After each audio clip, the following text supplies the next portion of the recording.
पहले जो है अब आपके बीच में मैं आमंत्रित करूंगा बिना किसी देरी के, हमारे बीच में हरियाणा प्रदेश के आन बान शान हरियाणा जीके के बेताज बादशाह आपके बीच में आए हैं। जीके प्रवीण उड़ान, एक बार जोरदार तालियों के साथ में स्वागत करें जीके प्रवीण उड़ान। अपना खदरी साहब जानते हो सारे, एक ये सारे जिला परिषद आ रहे, इनका जो 200 पद है चुनाव आयोग दन्नू जने बिस्कुट खाओ और फिर नाइट जे हैं ना, तो इनके पेपर होंगे ना अपने होने लग रहे। दुखी है सारे के सारे, लेकिन भाई जड़ तक थोड़ा सा पता लगा है, चाहे खदरी साहब से बात हो चाहे और जो बंदे हैं नुमाइंदे उनसे बात हुई, इनका टाइम फिक्स है 5 और 6 7 नवंबर को लगा लो पेपर कन्फर्म होगा। अब की बार मैनू कहता मन लेना होता तो देखो मैं तो पहले ले लेंदा कदेगा, लेकिन जहां तक लग है क्योंकि सरकार की किरकिरी बहुत होली, इससे पहले मनोहर लाल खट्टर ने हरियाणा विधानसभा में बयान दिया था कि 5-6 जून को पेपर पक्का होगा, पेपर को नहीं हुआ। अब की बार दोबारा से फिर बयान दिलाया गया मुख्यमंत्री से और बाद में बोला भी गया है, हमने भी खुद मैंने भी चेयरमैन साहब को बोला, मैं चेयरमैन साहब आपने कम से कम भी 7-8 बार डेट दे ली, बालक विश्वास तो कौन करने लग रहे। अब की बार जो है भाई श्योर किया है कि पेपर 5 से 7 नवंबर को कंफर्म होगा, और भगवान करे 7 नवंबर वाले की जरूरत ना पड़े, 5 और 6 न हो जाए, क्योंकि 7 का तो बड़ा गड़बड़ होगी तो फिर ले होंगे। तो साथियों अपने पास में जो टाइम जो है बेहद कम बचा है, मात्र 1.5-2 महीने बचे हैं। इस टाइम का आप लोगों ने अपने तरीके से सदुपयोग करना है, क्योंकि दोस्तों यह पढ़ाई है ना, तकलीफ बहुत दे, दर्द बहुत दे, कोई भले उठ कर आती 4 बजे, सबने स्वाद आओ 7-8 बजे उठा टिकाए थे, लेकिन मजबूरियां भाई उठावा। जो आज पढ़ाई का दर्द जो आप झेल रहे हो, अगर इसी तरीके से इस दर्द को थोड़े दिन और झेलते रहे तो मैं दावे के साथ कह सकता हूं ये दर्द आपकी सबसे बड़ी ताकत बन करके उभरेगा एक दिन। बस इसी तरह से आप लगे रहिएगा, डट करके आप मेहनत करते रहिएगा। ये जो व्हाट्सएप फोन सारा सौदा कुछ नहीं भाई इस दुनिया में, जितना जल्दी हो सके बाहर निकल के बस सिर्फ जो आपके जितना काम आवे। मार्क जुकरबर्ग का नाम सुना होगा, जिसने फेसबुक बनाई है, वो हमेशा एक ही रंग की टी शर्ट पहनना है, देखियो आप एक ही कलर की टी शर्ट पाओगे उस पर, पीछे ही कमी होगी उस पर। एक बार पत्रकार ने उनसे पूछ लिया कि मार्क साहब आप ये जो सिर्फ एक के रंग की ड्रेस क्यों पहन हो? बोले मैं जब बाहर जाता हूं ना, मेरे कपड़े देखकर कोई नहीं कहता कि मार्क जुकरबर्ग है, मेरा फेस देख करके वो लोग कहते कि हाँ ये वही बंदा जिसने पूरी दुनिया को अंगूठे पर नचा रखा है। अरे वास्तविकता फेसबुक और ताश दो ऐसी चीज है भाई, लगे रहिए कुछ नहीं मिलना। 2 घंटे ताश खेल के उठ जाओ कुछ नहीं, 5-6 जन कह के उठ जाएगा, 2 घंटे फेसबुक चलाएगा कुछ नहीं मिलना। एक आधे की घड़ी अच्छी किस्मत हो तो उसकी कह बोल सकता, बाकी कुछ नहीं मिलता होगा। तो भाई समय भाई साहब यार बोल लेने दो, एक मिनट इतनी दूर तैयार है ना क्या हूं, तो शैम्पू लाया क्लिनिक प्लस का रुपये मेरे साथियों। हिंदुस्तान आप सभी को पता है 15 अगस्त 1947 को आजाद होता, आजादी के कुछ महीनों बाद नवंबर 1947 के अंदर एक लड़के का जन्म होता है महाराष्ट्र के सांगली जिले के अंदर। जन्म के कुछ समय बाद उस लड़के की रुचि खेलों के अंदर चली जाती है, और गांव का सरपंच का बेटा था वो उसने एक कुश्ती मरा दिया। उस लड़के की बात मैं कर रहा हूं, लोग उसके पीछे चाकू लेके पड़नी, बस सरपंच का बेटा हरा दिया।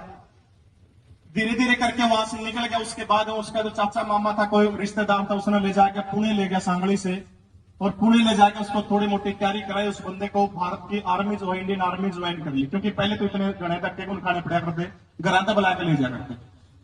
अब वो लड़का इंडियन आर्मी के अंदर ज्वाइन हो जाता है। देखिए दोस्तों समय बदलता रहता है। 27 मई 1964 को भारत के पहले प्रधानमंत्री जवाहरलाल नेहरू चिर निद्रा में सो जाते हैं, उनकी मृत्यु हो जाती है। उसके बाद में गुलजार लाल नंदा को कार्यवाहक प्रधानमंत्री के तौर पर मौका मिला। उसके तुरंत बाद 5 फुट 4 इंच की हाइट के लाल बहादुर शास्त्री भारत के दूसरे प्रधानमंत्री बनते हैं। और जब शास्त्री जी भारत के प्रधानमंत्री बने थे तो सबसे भयंकर समस्या उनके सामने ये थी कि भारत के आर्मी के जवान उनको ये कहने जाते थे कि शास्त्री जी पाकिस्तान वाले आते हैं और मार के चले जाते हैं। तब शास्त्री जी ने कहा था कि उनको घुस के मारने का काम करिए। और तब भारत और पाकिस्तान के बीच में युद्ध होता है 1965 का वार, आप सभी ने पढ़ा होगा, बुजुर्ग बैठे हैं सारे के सारे जानते हैं। उस 1965 के युद्ध के अंदर जिस लड़के का जिक्र मैं कर रहा हूं, जिसका नवंबर 1947 के अंदर महाराष्ट्र के अंदर जन्म हुआ था, उस लड़के को 9 गोलियां लग जाती है। 9। एक गोली जो है रीढ़ की हड्डी में लग जाती है पीछे, जंगा में गोली लग जाती है, खोपड़ी की इस साइड से होते हुए एक गोली यहां से चीर के निकल जाती है। और नीति देखिए, 9 गोली लग गई, 9 गोली लगने के बाद वो बंदा हार नहीं मानता है, सरक सरक के थोड़ा थोड़ा आगे आके रोड था, उस रोड के ऊपर आ जाता है। ये जम्मू कश्मीर की बात है। जब वो रोड के ऊपर आया तो देखो युद्ध चल रहा है, बिल्कुल कोई नियम वगैरह युद्ध में थोड़े फॉलो होंगे। एक आर्मी का ट्रक था, ट्रक जाने लग रहा है, उसकी जो टांग जो थी, दोनों टांगों के ऊपर को आर्मी का ट्रक निकल जाता है। जरा सोच के देखिए, जिसके पास 9, जिसके शरीर में 9 गोली पहले से है और आर्मी का ट्रक उसके दोनों पांव के ऊपर से निकल जाता है, उस बंदे के साथ में क्या बीती होगी। वहां से उठा के उसको हॉस्पिटल ले जाया जाता है।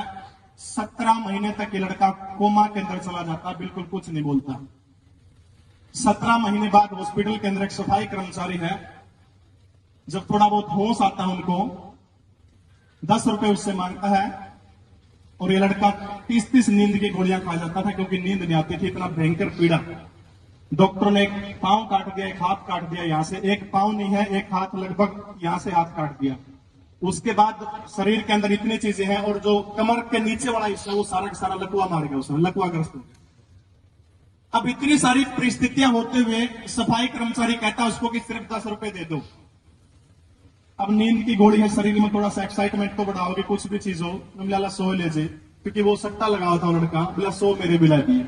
मटका नाम का कोई सट्टा होगा कोई, वो 100 रुपए लगाए तो उनका 40,000 रुपए आ गया। मैं प्रेरित नहीं कर रहा सट्टा लगाने के लिए, कभी मेरी बात को गलत ना समझाया। तब उसने उड़ते ही अब थोड़ी सी प्रेरणा मिलेगी, वह खुशी, क्योंकि देखो बेड पर पड़ गया था। उस टाइम के युद्ध के जो पीड़ित जो थे, सरकार भी उनकी ज्यादा संभाल नहीं कर रही थी। वहां से जब वो थोड़ा सा आगे बढ़ा तो भारतीय क्रिकेट टीम के कप्तान हुआ करते थे विजय मर्चेंट, अगर आपने किसी ने नाम सुना तो इनका। विजय मर्चेंट जो है, इनको क्या करते हैं, वहां से उठा करके ले जाते हैं और उनको तैरना सिखाते हैं। तैराक तो पहले से थे, लेकिन और अच्छे तरीके से उनको तैरना सिखाते हैं। 1967 जब आ गया तो 1967 आते आते बंदा आत्महत्या का प्लान कर चुका था कि मेरे को मरना है। मैं उसी नौजवान की बात कर रहा हूं जो 1947 के अंदर जन्मा था। धीरे धीरे करके उसको जब तैरना सीखा, बताओ एक हाथ और एक पैर नहीं है, फिर तैरना कितना मुश्किल काम है। लेकिन उस बंदे ने हौसला नहीं हारा, तैरना सीखा लगातार। और जब 1972 के अंदर पैरा ओलंपिक खेलों के अंदर भारत का प्रतिनिधित्व करने की बारी आती है, तो इस लड़के को तैराकी में हिंदुस्तान की तरफ से भेजा जाता है। मात्र 34 सेकंड के अंदर इस दिव्यांग ने 50 मीटर तैराकी के अंदर गोल्ड मेडल भारत को व्यक्तिगत सफलता के अंदर दिलाने का काम किया था। जब मैंने इसकी जीवनी के बारे में थोड़ा और पढ़ा तो लगातार 8-8, 9-9 घंटे, जी हां मैं बात कर रहा हूं मुरलीकांत पेटकर की। मुरलीकांत पेटकर वो व्यक्ति जिसने पैरा ओलंपिक खेलों के अंदर हिंदुस्तान को व्यक्तिगत सफलता के अंदर पहला गोल्ड मेडल दिलाने का काम किया था। जब मैं इसकी जीवनी के बारे में थोड़ा सा और पढ़ रहा था तो उससे देखने के ऊपर पता चलता कि इतने सारे प्राइज होते हुए भी कहता कि मैं लगातार 8-8, 9-9 घंटे तैरने का काम करता हूं। शरीर जवाब दे जाता था, बिल्कुल पूरी तरह से हाथ पैर सुन हो जाते थे। मैं गोलियां खा के दोबारा से फिर तैराकी के अंदर, तालाब वगैरह के अंदर फिर कूद पड़ता था। उसके बाद कंटिन्यू में लगा रहता था। और जो दोस्तों लगा रहोगा ना, क्योंकि ये वो चीज है, ये पढ़ाई चाहे कोई भी काम हो, जो लगातार कंटिन्यू लगा रहा होगा वो बंदा कभी भी हार नहीं मान सकता। लाख दलदल हो पांव जमाए रखिए, लाख दलदल हो पांव जमाए रखिए, हाथ खाली ही सही मगर ऊपर उठाए रखिए। कौन कहता है कि छलनी में पानी रुक नहीं सकता? कौन कहता है कि छलनी में पानी रुक नहीं सकता? बस बर्फ बनने तक हौसला बनाए रखिए, बर्फ बनने तक हौसला बनाए रखिए। साथियों, जिंदगी में जो कुछ भी होया आपका गलत, मैं तो मेरा ऐसा मानना है कि जिंदगी में जो कुछ हो, पेपर लेट हो गया मान लिया, या पिछले पेपरों में आप अच्छी परफॉर्म ना कर पाए हो, कोई बड़ी बात नहीं। हमेशा हर चीज को जिंदगी में पॉजिटिव लेना चाहिए। शायद उसके अंदर परमात्मा है ना, गलत को नहीं करता ऊपर आना कदे भी, उसके अंदर कुछ ना कुछ कोई राज छिपा है। बोर तो नहीं हो रहे? हरियाणा के अंदर फतेहाबाद जिले के अंदर एक विधानसभा सीट पड़ती है टोहाना, अगर आपने सुना हो तो। टोहाना विधानसभा सीट से सुभाष बराला जो बीजेपी के पूर्व में अध्यक्ष रहे हैं, वो चुनाव लड़ते हैं, पिछली बार बीजेपी के अध्यक्ष थे। उनके सामने एक शख्स था जो कांग्रेस पार्टी से टिकट मांग रहा था, देवेंद्र बबली, अगर आपने नाम सुना हो तो, आजकल मंत्री हरियाणा सरकार के अंदर।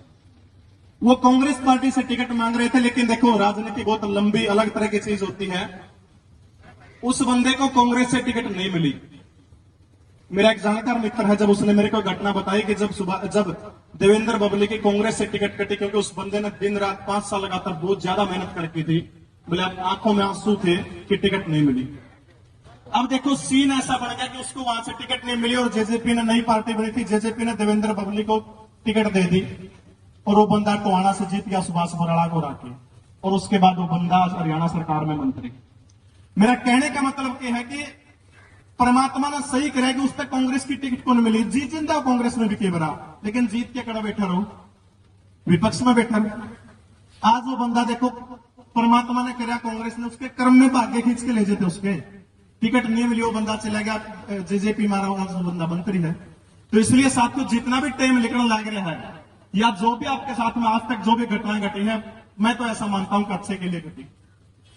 दूसरी चीज, समय दौर आजकल का कुछ ऐसा है जो हमारे युवा भाई बहन जो हैं, काबू रखना अपने आप के ऊपर बहुत बड़ी बात है। ये महिला जी, राजेश महिला जी स्टेज पे वापिस आए। क्या हो गया, पैसे तो दे होंगे, मान सम्मान रह गया था, कर दो